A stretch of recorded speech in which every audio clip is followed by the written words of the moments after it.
Man, I'm telling you right now, the amount of hate, I shouldn't say hate, that's such a strong and ugly word, but the amount of disdain that I have in my heart at this point in time, I don't think it has ever reached these levels before. And I think you guys know why, because this is a football show. This is a Show Sho Nuff Divided. I am Willie Epting Jr., and the crew is in the building. And there's only really one of us that's happy. And I guess you guys can figure out pretty easily who that is. Congratulations to the Philadelphia Eagles for making it to the Super Bowl for the second time in 3 years. And the reason why, ladies and gentlemen, I have so much disdain in my voice is because of this. Opportunity to reach a level that's never been seen before, Tony, in the history of the NFL. A chance at 3 consecutive Super Bowl titles. Opportunity to reach a level that's never been seen before, Tony, in the history of the NFL. A chance at 3 consecutive Super Bowl titles. Yeah, that was the golden tones of Jim Nantz. Of course, he was talking to Tony Romo at the end of the Kansas City Chiefs Buffalo Bills game. Who cares? I guess we all care. That's why we're here. All right, let me get out of my pity party and go ahead and bring in the folks. But y'all already know what we got to do first. I think you know what it is. What's the sad part about this is that we only have really just one more show of this season 3 of Show Sho Nuff Divided. And unfortunately, we'll just see. Here we go.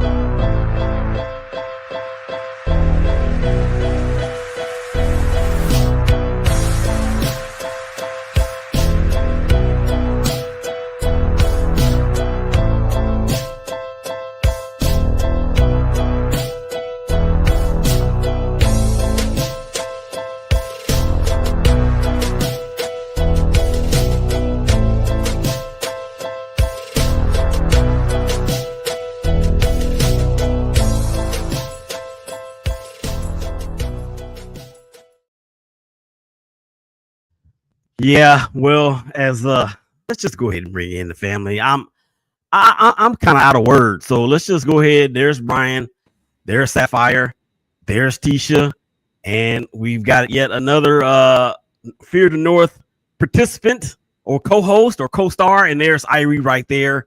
So the gang is all here. Bryan, let's start with you, sir. How are you this fine evening? Doing good. Finally recovering from last week.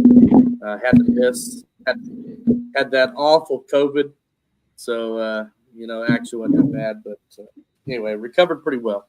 So very, very good, man. It's always good to not be sick. Unlike the next person I'm going to bring to the stage, who has already made us all sick just by her stupid appearance. And let me just get it straight. She's not stupid. Well, maybe we are. Hi, Teisha. How are you? I'm doing great. Are you kidding me? This is fantastic. Hey, I can be a little stupid sometimes, but I try to make light of it or whatnot. But facts are facts. But I know how to pick a football team. Yeah, is that what you did, or did you happen to stumble onto the bandwagon? I think it's the latter. No. We'll dig into that at some point, I'm sure. Irie, Fear the North. How are you, sir? Good, thank you. Happy to be here. I'll be tuning in week by week. I just haven't had the time really to appear on, so I'm glad I was able to find a window to come on. I hope everybody's doing well. I tune in each week, laughing, and everything. So yeah, thank you. Yeah, well, this is no laughing matter, and the other Fear the North co-host, all I see is a logo. Who is the person behind the logo? It says Sapphire, but I don't see her. Maybe she can hear us, and if she can, that's all good. So we're gonna go ahead and get started. Okay. Before we actually get to the Final Four, well, let's just go ahead and do this because we're gonna spend the majority of our time, of course, on the Bills and Chiefs because of obvious reasons that we all know it doesn't have to be said or stated.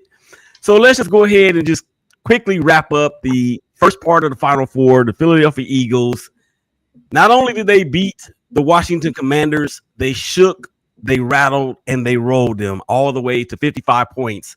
They put up more than half a hun on the Washington Commanders. 55 to what? 23 is what it was.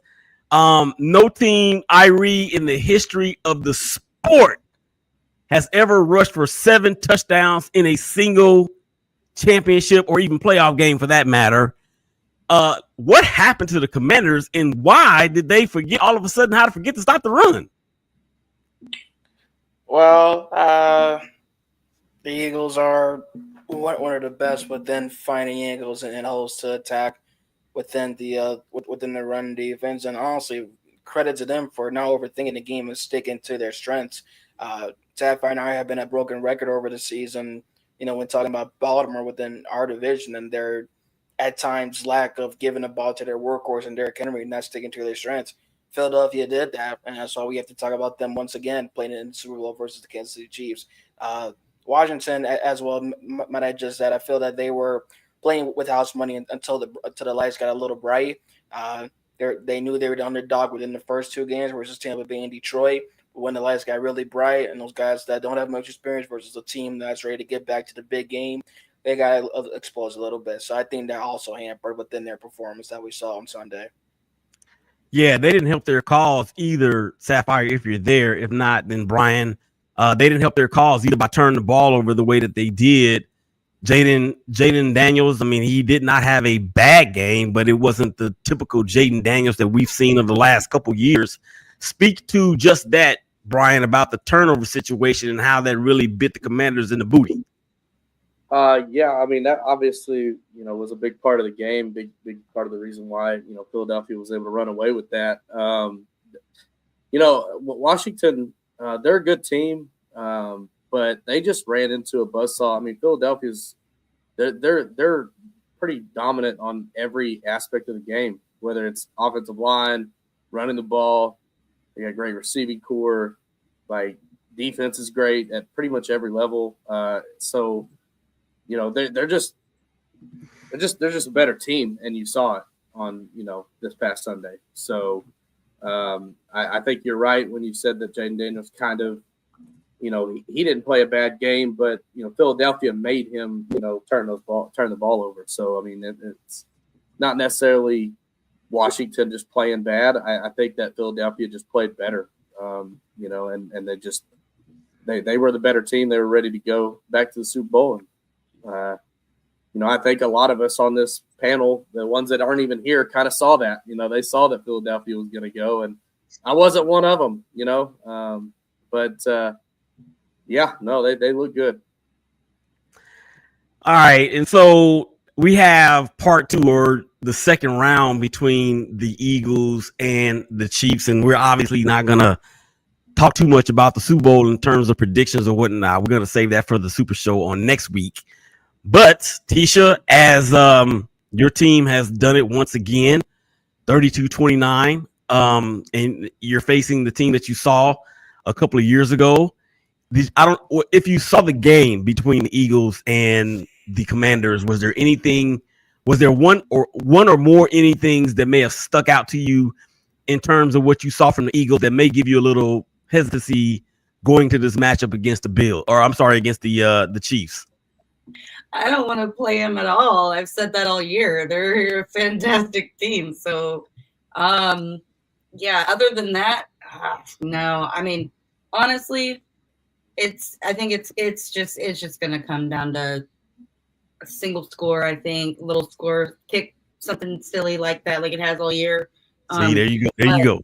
No. Well, that's way more. So I'm really not that worried. But no, it's going to be good football. I actually was really, honestly, as much as I hate to say it, but I was super excited because I think this is probably the best football we're going to get, out of this season. So I think it's going to be super, super entertaining. But I am going to eat lots and lots and lots of crow if we lose, and I am prepared to do that, just so you know. I got one question for all of you guys, real quick. Who has the bigger emotion? Meaning, who is more? Is this fan base or individual or whoever? Are they more mad, or the other person I'm going to mention? Are they more mad? So who has the bigger emotion? New York Giants New York Giants fan base, or the Buffalo Bills fan base? Who's more? Who is it? Is it a case where the scale of being mad is higher or lower than being glad? Is what I'm asking. I'm just gonna make it short and say obviously the obvious answer is the Bills. I mean, hello. Yeah, it's gotta be the Bills, man.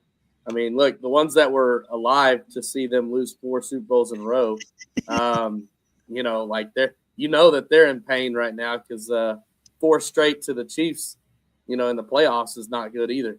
Ooh, it's rough. Yeah. What say you, Irie? Yeah, I also would have to make a 3 regarding Buffalo. New York, I would like to believe that the New York Giants fan base was more realistic and knew that that things aren't going well within the upstairs within the organization, because if they were better, they wouldn't be in the position they are right now. And they had to know that Philadelphia was still a good team caliber of getting to this, but definitely Saquon getting up there. However, Buffalo fans for sure are thinking there's only that man Patrick Mahomes is keeping them from getting back to that promise, and they won't even know if they can win or lose yet because they keep running into Patrick Mahomes and the Kansas City Chiefs. So yes, I'd have to say Buffalo as well. Let me chime in for just a second, because Bryan introduced something very, very thought-provoking for me. He said for all of those that were alive to see the Buffalo Bills lose 4 straight Super Bowls.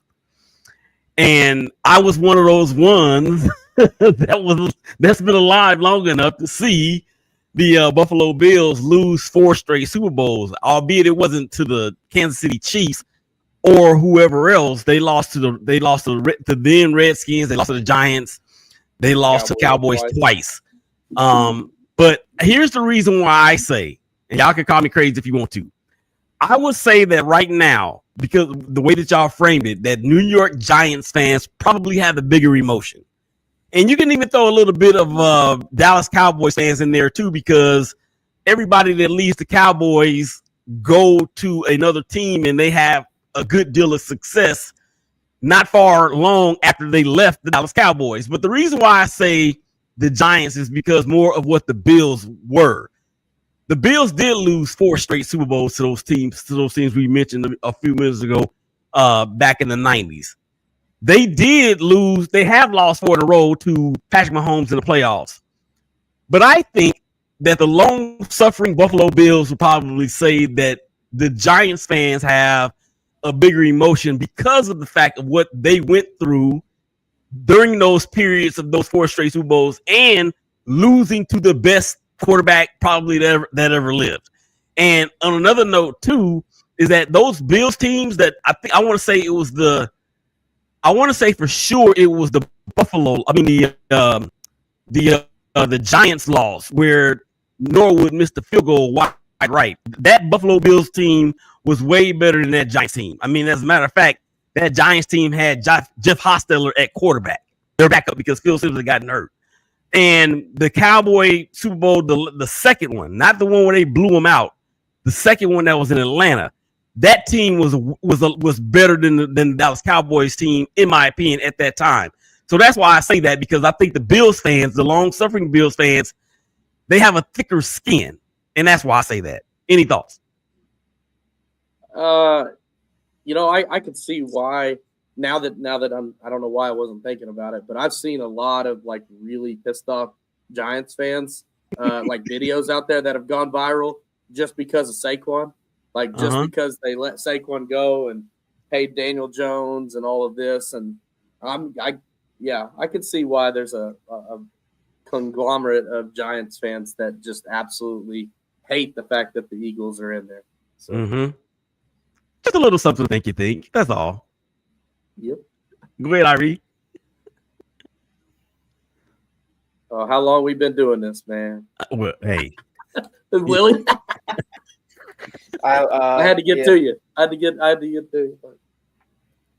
Yeah, I was gonna laugh. No, I was gonna say I think that is a good counterpart. However, Giants fans, especially within the 21st century, know what it's like to, win a Super Bowl. Buffalo still doesn't know that feeling. So while they may still have thicker skin, Giants fans will at some point think, well, at least, while Buffalo doesn't have the privilege of that yet. Still yet. Mm-hmm. Teisha, your quick thought on that? Have you met them? I have. That's all I have to say. Wow. Pretty prevalent, I think. Well, I mean, it's easy to say what you're saying when you are perched where you are perched. Okay. Real quick. I like Irie's explanation as well. My only pushback to Irie's explanation is that they did beat the highest scoring offense of all time in that team with Tom Brady and Randy Moss. I mean, that does give a little bit of more, I guess, pillowy comfort for the New York Giants fans. So, yeah. All right, let's get to it. So now we're going to get on to the before we do that, we got another part or another episode of Oh my God. Did you see that? And this is courtesy of one Bryan Roberts who sent me this. And it's not really what did you see that, it's more or less did you hear that. So let's see what we're talking. Let's see what's going on here. Oh wait. This is of course on the heels of the Raiders hiring Pete Carroll. Here we go. There you go. That's what I'm talking about. Good again. Fans come from. We do want to fill our stadium up with our guys. I know that we have a good draw for people from out of town. There you go. That's what I'm talking about. So of course, that's Pete Carroll at the presser, being introduced as the Raiders' new head coach. Any idea whose voice that is in the background? I know who it is, so I'll refrain. I didn't ask you. Don't ask me. I mean, any clue as to who that is? Did I leave? No, he's right there. No, I was here shaking my head. No. Oh, okay. Teisha, do you know who it is? No, I don't have any idea who that is. Oh, there's a pretty lady. Hello. There she is, right there. There she Hey, is. make sure, Sapphire, make sure you save us some, okay? Because you hadn't been cooking as long as you were gone. Straight up. It's I nothing need like back that. up here. Help me out. All right, Bryan. Who was that? That was Marshawn Lynch. And Marshawn Lynch, of course, played for the Raiders 2 seasons. Of course, he did win a Super Bowl with the Seattle Seahawks when his coach was Pete Carroll. And Marshawn just happened to be in the building. Now, Marshawn will tell you if you ask Marshawn Lynch if it's the Raiders, are they the Oakland Raiders or are they the Las Vegas Raiders? I'm willing to bet that Marshawn will say that it's still the Oakland Raiders, but that's just my opinion. So, all right, and then guess what? There's actually another one that's out there that's courtesy of Bryan. I'm gonna show you that one too because I think it's just funny, and this actually involves his team. Duval. Did y'all see that? Duval. Hey, Bryan, can you make sure that your mans get some life in them? Oh man, I mean, that was I don't pathetic. know. Yeah, it's pretty rough. He's getting tore up over it for sure. What's his name again? Liam Cohen. Liam Cohen. All right. So I got another quick question, and then we're gonna get to the game. Who has the bigger emotion? Who's more mad? Jacksonville Jaguars fans with this hire of Coach what's his name again? Liam Cohen? Liam Cohen. Coach Cohen, or is the Dallas Cowboy fan base with the hiring of head coach Bryan Schottenheimer? Which fan base is more mad? I mean, if you're asking me, I would say Dallas, just because they didn't interview hardly anybody else. At least they didn't make it known. And like I know a lot of Dallas Cowboys fans, and they are not happy with the hire. So, yeah, I mean, I would say that because at least Liam Cohen had a good offense, and he's bringing something to the table. So, I mean, at least there's some positivity that's coming from that. But, I mean, he's a first-time head coach, so there's no telling. Well, I think you're giving too much credit to the fan base of the Cowboys, but that's just my opinion. Sapphire, who has the bigger emotion? I would think it would be the Jags, as I call them, the Jaguars. I mean, there's something about the Schottenheimer name, the legacy of the name. While I see him as more of a plug and play, I think that Cowboys fans may be more excited, despite the way that, you guys may feel, more so than the Jaguars because of that last name Schottenheimer. Trust and believe. Write my receipt tonight, Willie. I can promise you the people I know cannot stand it. They are not happy with it. They don't give a rat's ass about that name. Yeah, and before we actually go to the next person, before we actually, because I want to welcome Chris, esteemed author Chris Murray, and y'all make sure y'all get out there and vote for him on LinkedIn as a reporter of the year. Make sure y'all get out there and vote, get that vote in. Go ahead, Teisha. Oh, I don't really have much more to add. I honestly, I just I agree with Bryan. I think that's kind of aren't they just both going to be disappointed? But I think Cowboys fans are just maybe a little bit more used to it. But we'll see. But yeah, I would go with that. Here come the unintended shots fired. Irie, who would you say has the bigger emotion between Cowboys fans and Jaguars fans? Who's more mad? It's got to be Cowboy fans, I would think, because they go in every single year thinking they're the best things in sliced bread, and then it doesn't live up to the expectation. Then they're mad again for the first month of some change of the off season, and then they start up over again at the beginning of the season. But we're at the stage where they're mad right now because there's nothing going on, and they're very slow within the organization and moves. Mm-hmm. Chris, welcome to the party. Unmute yourself, sir. I'm going to say this. You know what the Cowboys need? The Cowboys need the equivalent of Joe Torre when he took over the Yankees back in the late 80s, early 90s, and all of a sudden the Yankees started winning. And I think maybe Bryan Schottenheimer is that guy, because I don't think a lot of people wanted Joe Torre when he got to the Yankees. And maybe it's time for Mr. Jerry Jones to kind of, take a page from George Steinbrenner's book and just sign the checks. Let the football people do what they have to do. I know Cowboys fans are upset, but what do you have to lose? What do you have to lose?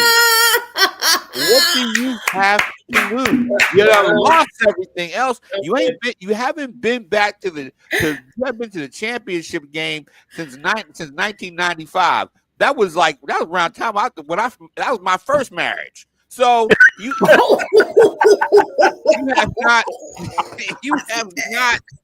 not done anything. I've had two wives, several girlfriends in between, and that's it. That's the last time the Cowboys have done anything.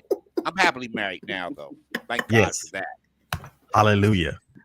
Well, I kind of don't know how to back that up, y'all. Although he did get me to thinking about what I was doing in 1995, and it wasn't being married, that's for sure. As a matter of fact, we're going to stop it right there because I don't want to tip off the government. So check game. All right, so we're here. The Commanders are, as we've already talked about, the glass slipper has shattered by Philly, 55-23. The Chiefs do it again. Buffalo Bills. I don't know what to say about y'all. 32-29. Of course, Patrick Mahomes threw for a touchdown, ran for 2 touchdowns. He actually used his legs in the way that I thought Josh Allen would use his legs more. Josh Allen, I don't think this loss is on him whatsoever. So I got some questions for y'all. And let's just start with the guy that's over there on the East Coast because he's right there in the mix. And we're talking about the Commanders real quick before we get to the Bills and the Chiefs. What needs to happen, Chris, for JD5 and his mates to get right back here again next year? Well, they have to solidify their running game because I thought they got away from Bryan. I mean, was it Bryan Robinson Jr. A little bit too. I mean, they need to strengthen that running game, and have some variety in their offense. They got to mix the offense, and I do think they need to get better with their run defense because the Eagles killed them on the ground, and I think the Eagles ran for I want to say about 290 something. I got wait a second. Here is my. I still have my my stuff from the game, and as I look up in this game, I love this man. The Eagles had 229 yards rushing on the ground. Okay, so from that standpoint, in a championship game, you cannot let a team run for over 200 yards. If you let a team run for over 200 yards, chances are you're on the short end of that score. You are on the short end of that stick. And so they have to strengthen their run defense, perhaps get an edge rusher, and really try to strengthen their defense because let's face it, in the week before, the Lions had a lot of yardage on them as well, just that the Lions imploded and turned the ball over several times. So they have to get better, with the run defense and with the defense in general. Get some edge rushers, get some younger corners and some better linebackers. But, they have to really improve on the defensive end, run the ball a little bit more. I mean, Austin Eckler, they had a good combination of guys. They just have to emphasize this. See, everybody wants to pass for 300 yards. Take what if you're taking, if you have a defense, except for the team that they just lost to, right? Yeah, I mean they just have to basically you improve your defense and you run the ball a little bit more. This is a passing league, but you know what though, you still get by with her. You still are successful running the ball because you can't pass the ball in your 4-minute offense and everything. And you can't overthink this game. And my thing is, you got to have the capacity to do that. One of those guys. I don't think you have to be Saquon and just take over a game, but you could be more like a Derrick Henry, and you can just gradually put yard. Because I've seen championship games where a great offense comes back and makes a comeback. And matter of fact, the Oakland Raiders in 1980 AFC Championship, Chargers and Dan Fouts come back in that game, and then the Raiders in the last 7 minutes, the Chargers never saw the ball again. So that's how you have to close teams out. But they're a young team; they're going to make those changes. Like I said, JD5 is going to be a problem for years to come. And if Brian Schottenheimer gets it together with the Cowboys, then the division will be, it'll be back to everybody hating each other, which is why I always like the NFC East too, because and especially because I'm from Baltimore, I grew up hating Washington, and so but I want Washington good to be, so that we can hate them again. You want them good, and we can have some arguments up and down the DMV. So that's how I see it. Right. Shout out to the 1980 Oakland Raiders. Dan Pastorini broke his leg. Jim Plunkett comes in. We go to Cleveland and beat them 14 round. And then every single time, every single week, that red right 99? Red right 99? Come on. For the love of God. And the Raiders go off to win the Super Bowl against the Philadelphia Eagles, becoming the first team in NFL history to go on the road as a wild card team and make it to the Super Bowl and win it. But I don't really know anything about my history, so let's just keep going. Red 88. I'm sorry about that, Sapphire. I didn't, I didn't mean to bring it up to trigger You things. owe me for that, Chris. You owe me for that. That's right. Chamomile tea. That's what I'll do. Teisha, as if you care. I know you care because if there's anything out there that can hamper the Dallas Cowboys, I know you're all for it. So is it in your mind that JD5, Jaden Daniels, and the rest of the Fighting Quins can get back here, or at least get in the position that they got in much quicker than the Cowboys will? Okay, I respectfully have to say, Chris, that was a beautiful rant, and I honestly, I don't think I can follow that up because I completely agree with you, and that was so well done. Yeah, sir. Thank you for that. So we're just gonna leave my part there. I'll be nice. All right. Sounds cool. You got a quick thought on it? Who me or Irene? Sapphire? Yeah, go ahead, darling. Oh no, I didn't have much more to add on to it. We can go on our Sapphire if you have any thoughts on it. I think they need another wide receiver. T. Higgins is going to be available. Chris Godwin's going to be available. Yeah, but I don't know. Color it the female in me. I like the taller. I won't use the other colloquialism, but I would, between the two, select T. Higgins. I think I would. See what I'm saying, Miss T? You see what I'm saying? Yeah, whatever. You both of y'all own one right now. All right. Let's get to the Buffalo Bills in this game. Josh Allen, in my opinion, he played well. I think he played well. But in this particular instance, playing well wasn't going to be good enough. He was going to have to go in there and make a play that made us say, dang, only Josh can make that play. I didn't see or feel that even coming in the game, Chris. What about you? I was expecting more from Josh Allen, even in the win over the Ravens, although he had 2 touchdowns in that game. He did enough not to make mistakes. And he even said in his locker room interview, when you got to beat a man, you got to beat the man, and you got to beat the man convincingly. You got to go in there and win those games and whatnot. And that's the problem. And right now, and I saw this, from I was listening to Ryan Clark say this.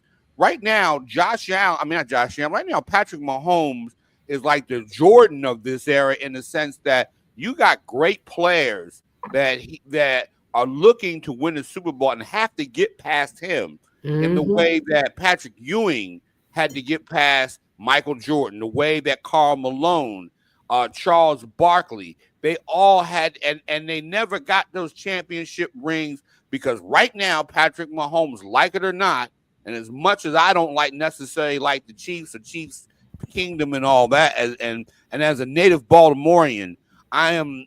It's almost like in the 60s, United had won in the 50s, but no one could get past Bart Starr. Don Meredith's career, I think, got ruined because he couldn't get past Bart Starr and the Green Bay Packers.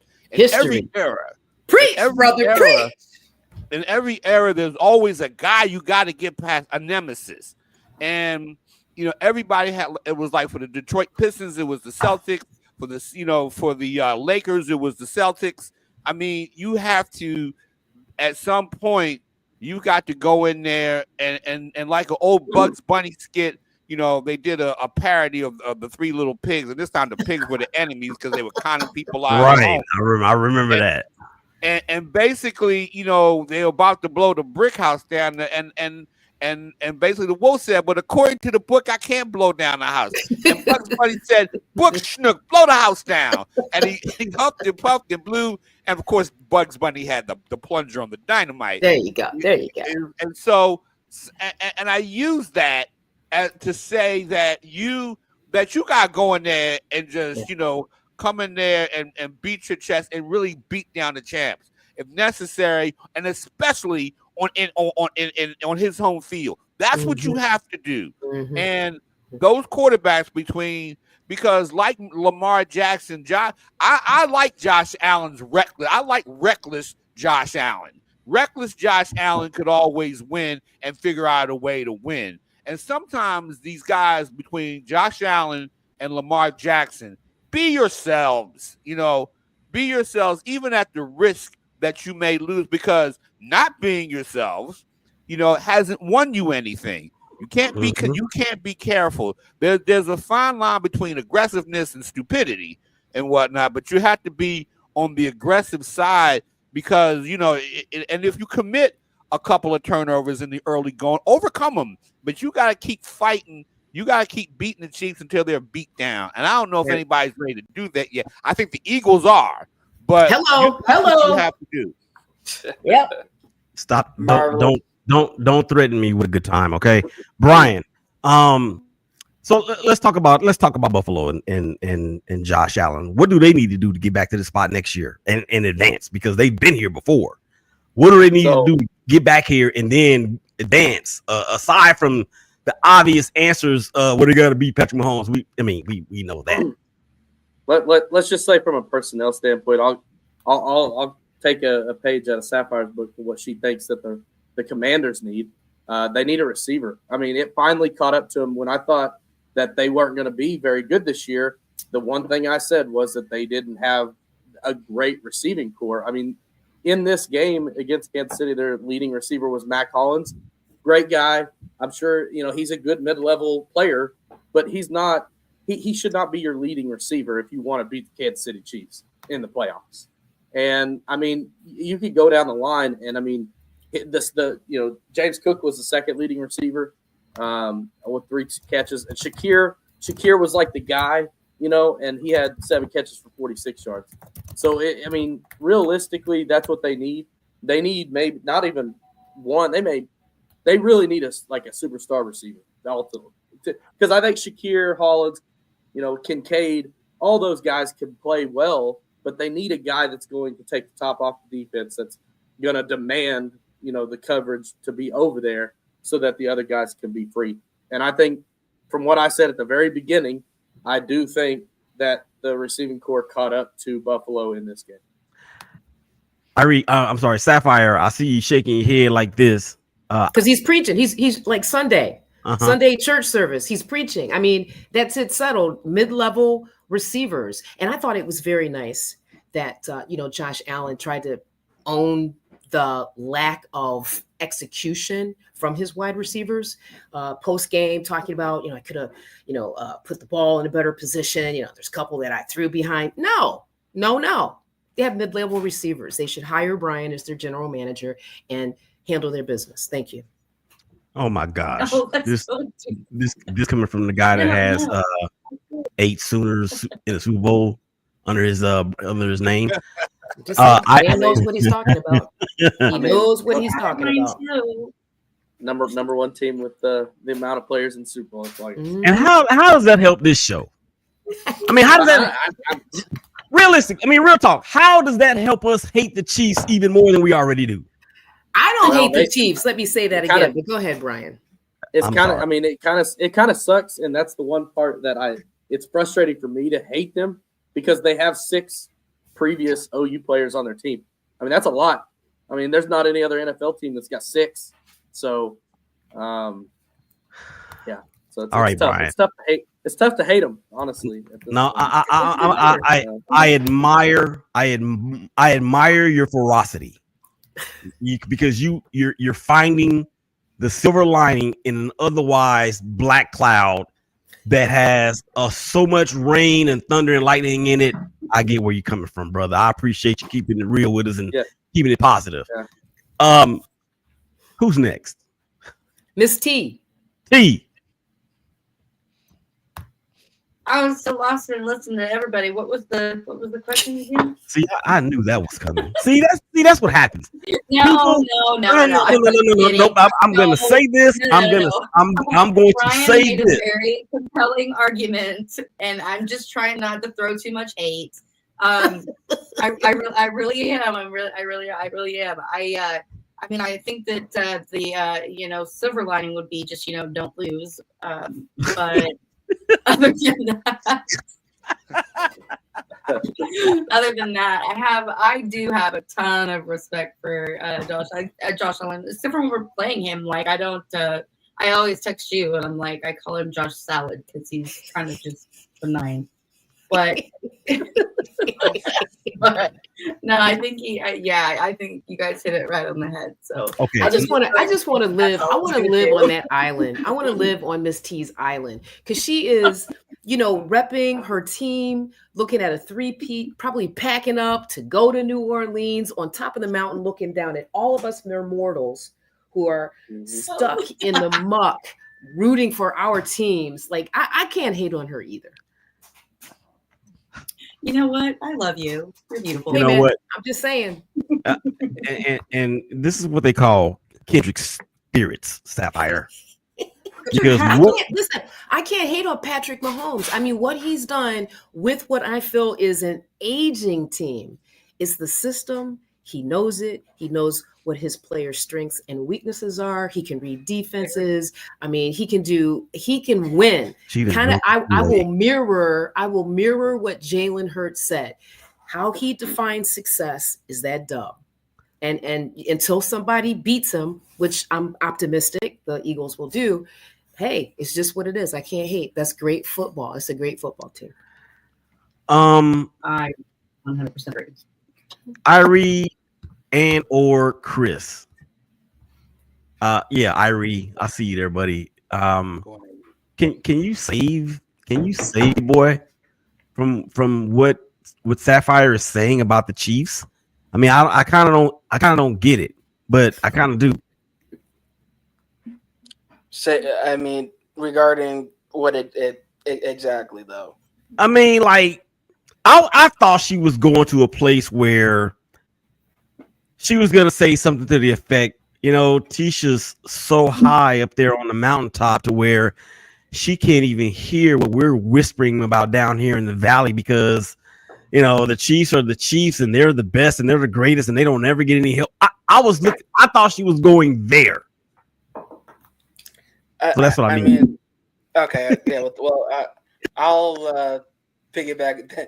Thank you for that clarification. I'll piggyback off of what Chris was saying earlier regarding Holmes, whether people want to see it aware not being the Jordan of this era within the NFL, because and it really intertwines with his point, but also with Sapphire's point as well. Like to be the best, like Josh Allen said, you have to beat the best, and you can't just. It's like boxing. You can't just stick with your opponent. You have to actually knock them out. That's the only way you can really beat them. Nobody has really knocked out Kansas City yet, at least from the AFC. I'm not counting Cincinnati. We're not doing that. But aside from that point, and going back to them Sapphire in that original question, I think that they are the best, and that I also give credit with Mahomes because not only is he finding his strengths, but also like you have to remember, even like last year, like there really is some visible. I know, but like there are visible points in which you can tell that this team is aging and they're not as dominant or as convincing as they used to be, but still find ways to win. They're not even going out there worrying about dominating the way that they would. They're just worried about finding ways to win the game, and that's what they've seemed to be the best at. I mean, even going back to last year, and I can remember one of the main narratives regarding the team last year was the number of drops that the receiving corpus was. I believe they led the league in drops, during the regular season, and yet them still finding angles and ways to win in ways that some of us probably didn't even think or see. I have to give them that credit. Now I know it hurts you, but that's just the truth of the matter right now. But I'm sure everybody's going to be rooting for David over Goliath, and I know you especially are as well. All right, Chris, you still there, Chris? Okay, Chris he went to the microwave, I think. No, you know what? He may be in the process of booking his flight. He's covering the Super Bowl. Oh, shoot! Hey, you know what that is. We expect some exclusive sound. Yes. From here in the north across the ShakeBack Media Group. Okay, no pressure. We got a couple things lined up for you folks, but yes, go ahead. So what I'm hearing is nobody is agreeing with me in the fact that Teisha is just nauseating up on the mountaintop by herself, and that we're all just looking at her and saying, "Oh, woe is me." Am I in agreement? Is that what I'm hearing from everybody? Haters gonna hate. Well, Feel the fire. Go. Gotta recognize greatness. But you know, but here's the thing. While the Chiefs are great, don't get it twisted. They can be beat. They're not invulnerable. They can be beat. Oh, you're right. You are so right. Yes. They can be beat. And they have, and to me, they've not played. They have not played. They haven't dominated. They've gotten away with 1-score wins. Sometimes that catches up to you. That will inevitably catch up to you. And, you know, you think you can just get by. It's almost like a C student just barely getting by, and he doesn't do the maximum amount of studying. And the next thing you know, you come across, you meet your match that can inevitably beat you. And I think this Eagles team is better. They are better than what they were 2 years ago. I'll say that. They're better now That's when I cry than what on they my were living 2 room years floor, ago. like a baby.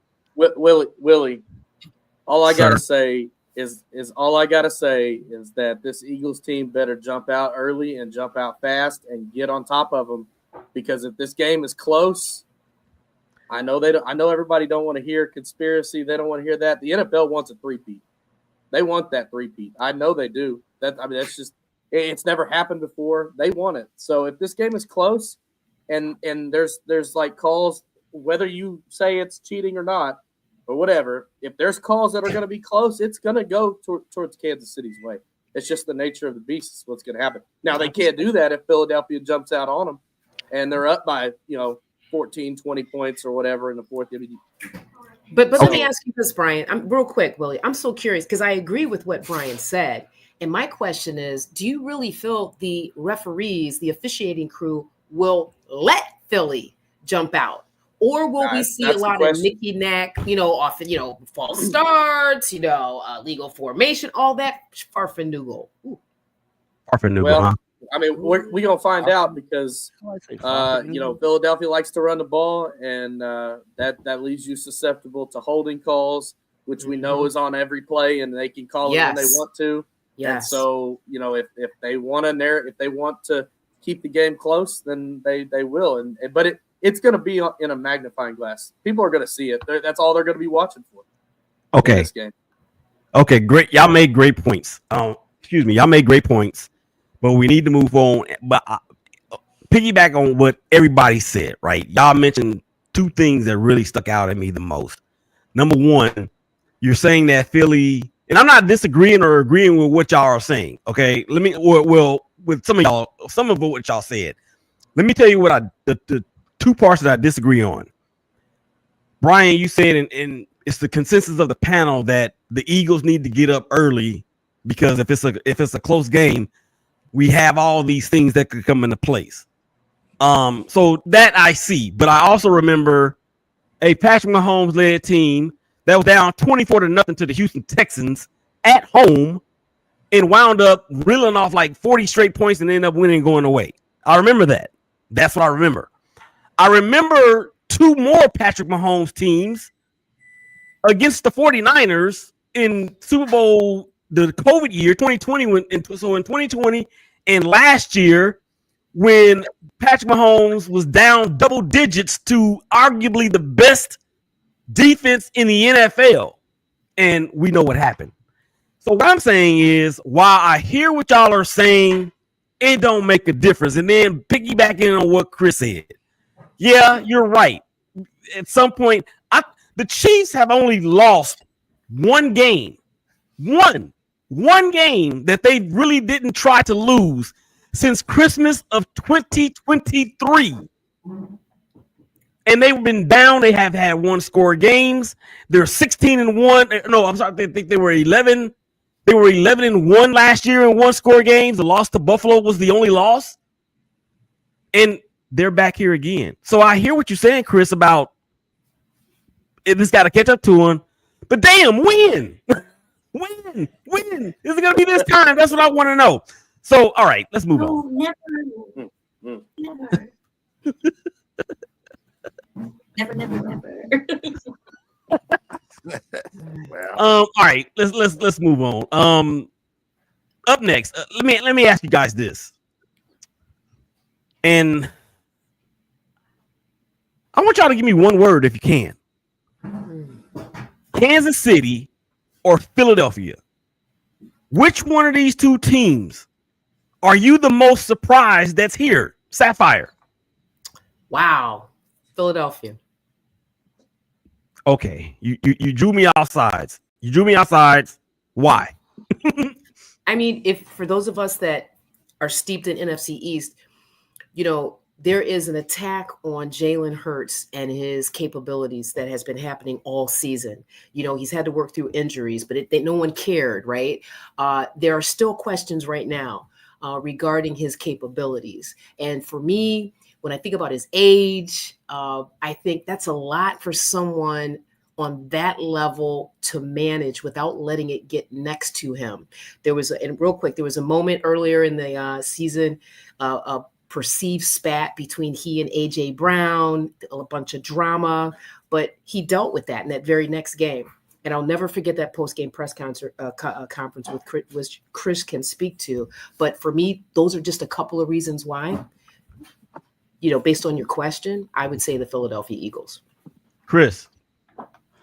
I would say the Eagles were a surprise in the sense that if you saw the loss at Tampa Bay, and it brought out all the bad things people said about Jalen Hurts. Mm-hmm. But speaking of Jalen Hurts, the guy's 51-23 as a starter for this team, and at some point, one of the things that they had to do, and it's ironic that everybody jumped on Jalen Hurts because I remember the tail end of last season during the collapse when I'm on Christmas Day, they're playing the Giants, and you know, fans are saying, run the ball, run the ball. Well, they've run the ball. They've run the ball, and the offense has been all the better. Jalen Hurts has only committed one interception, I think 2 turnovers, you know, if you include a fumble, in that span when they won 10 in a row.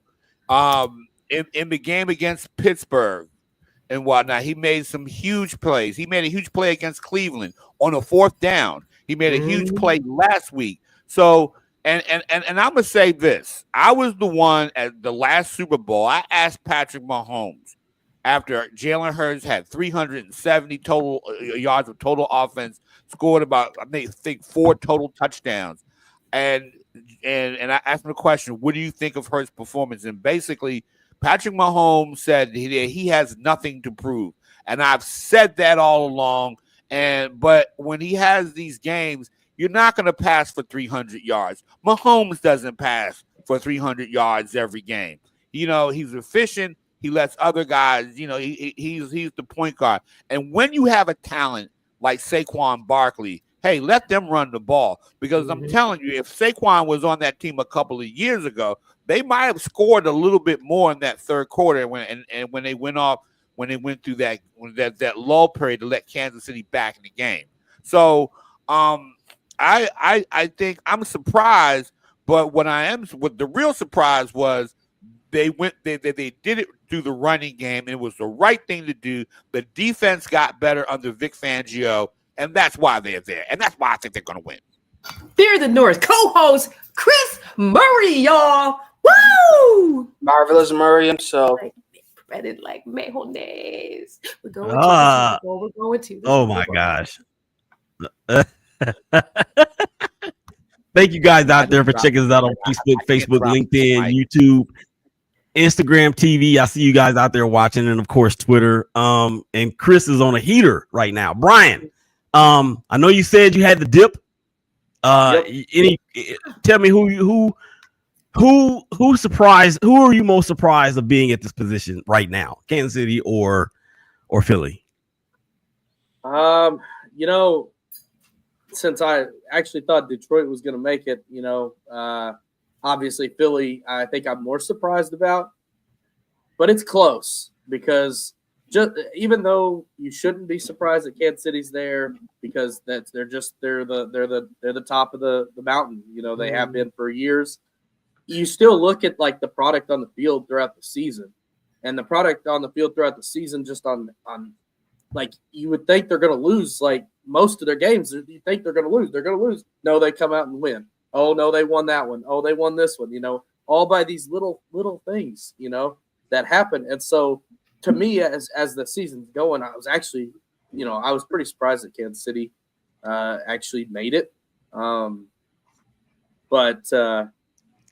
Yeah, I mean, it's just one of those things that you can't go against Kansas City right now. So is it safe to say, if you want to crown them, then crown their ass. But they are who we thought they were. And we let them hook. That's about accurate right there. Andy Reid's a mastermind, and he just figures out. He just like in situation. I mean, at this point, I'm a believer in the fact that in situational football, that Andy Reid is one of the greatest to do it right now. Like he just is. And he's got a quarterback that can handle it. That can make it happen. So I don't know how many more years we have, but I got 4 true false statements for you guys, and I need a simple true or false, and we're gonna bounce. All right. And I want to do this, but I'm just feeling like there's no hope. There's no hope. And we're not going to predict the game, of course, tonight, but I mean, I shouldn't say no hope. There is.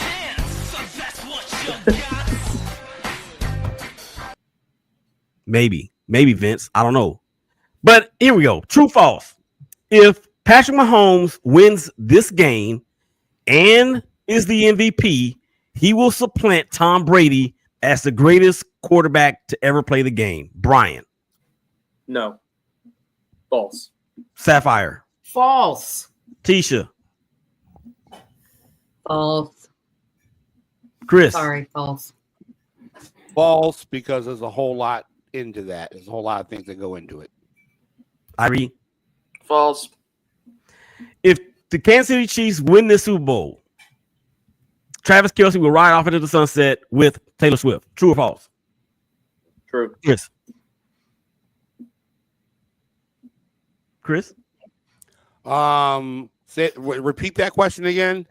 If the Kansas City Chiefs win the Super Bowl, Taylor Swift and Travis Kelce will ride off to the sunset, and Kelce will be done. Don't care. That's my answer. Sorry.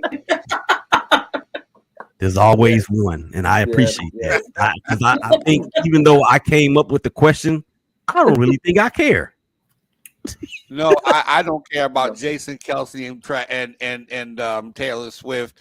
I mean, whatever. Okay, I'll say false just because just because I like Willie. You're a good man and whatnot, but personally, I don't care. Yeah, diddle that. And I actually think that it will happen. I think that they do win.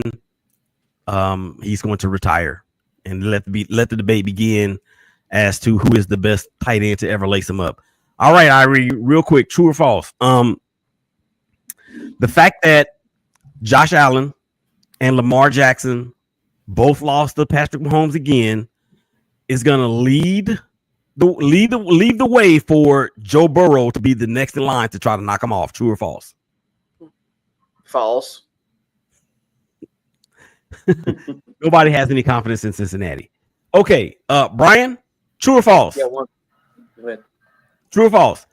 The likelihood of Patrick Mahomes and I'm sorry, not Patrick Mahomes, Brittany Mahomes and Taylor Swift getting into an engagement or hugging each other if the Chiefs win, that will happen. True or false? I don't think they like each other. I'm trying to start something. They do. Man. I mean, can I steal this from Chris and say I really don't give a damn? But I shouldn't say that. I really don't. I mean, I don't care about that. I don't care about that beef that they may or may not have. I'll just say true. It'll happen because of the emotions of the game if they win it. What'd he say? What'd he say? I can't believe you got me in the mix with this fool. Willie, I gotta go, but I need to say one last thing, okay, before I leave.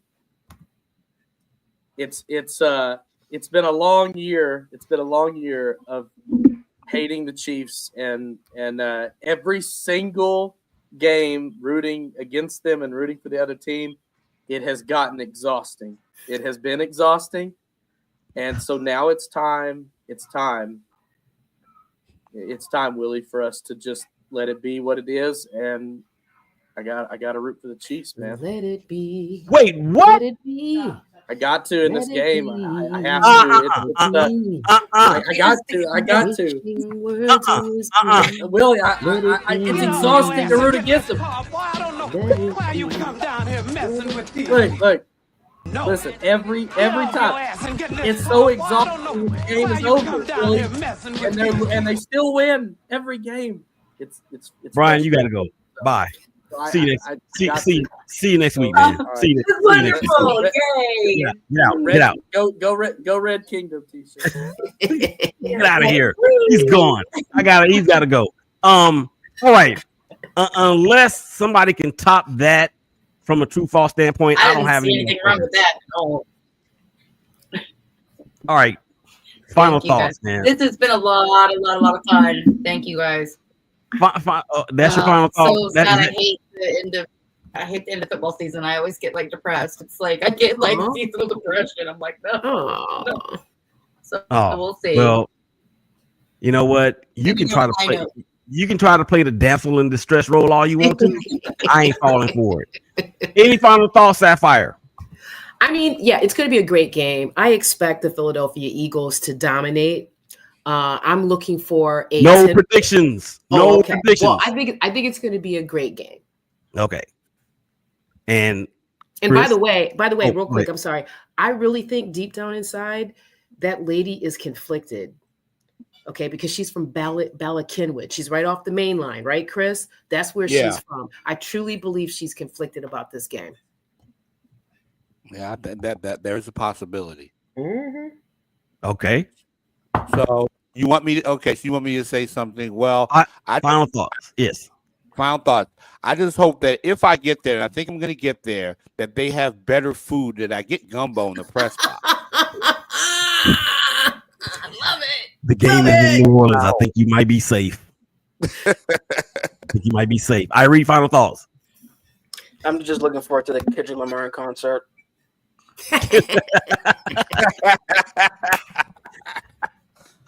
Oh my gosh. Okay. I don't have any final thoughts. See, this is time to go, man.